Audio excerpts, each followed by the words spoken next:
Hi guys. তো এখন আমি এমন একটা জিনিস দেখাইমো যেটা আসলে আশ্চর্যজনক। আজকের জিনিসটা একদম আশ্চর্যজনক। মানে আল্লাহ চাইলে কি কি না হইতে পারে। হ্যাঁ, এই জিনিসটা এখন আমি আপনাদের সবাই দেখাইমো। এই যে কিছুক্ষণ আগে আমি যে কোনো একটা কারণে কিছু কাজ করছিলাম, এই জায়গায় আসছিলাম, এই পুকুর পাড়ে। আসার পরে দেখলাম যে হয়তো এই জায়গার মধ্যে এই জায়গায় একটা কলা গাছ আর এই জায়গায় একটা কলা গাছ লাগানো হয়েছিল, যে কেউ হয়তো বা আমাদের বাড়ির কেউ একজন লাগাইছিল।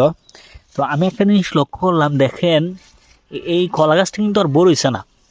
হ্যাঁ, বাট এটার মধ্যে এই যে তোর একটা কলার শরীর ঠিক হয়ে ছাড়ছে। এই যে মানে জিনিসটা আসলে আশ্চর্যজনক। এই যে গাছটা কত বড়, গাছটা এদিক দিয়া আবার উখড়ানো, এই এদিক দিয়া তুর ছাড়ছে, এই যে ছোট ছোট কলা। মানে আমি দেখিয়া লিটারালি একদম অবাক আছিলাম। তো ভাবলাম সবাই দেখাই যে এত একটা, আমি নিজে দেখছি কত একটা ভালো লাগছে যে আল্লাহ চাইলে আসলেই সবকিছু সম্ভব। তো ওই জন্য সবাই দেখাইলাম। ভিডিওটা ভালো লাগলে অবশ্যই শেয়ার দিয়েও অন্যকে দেখানোর চেষ্টা করবেন।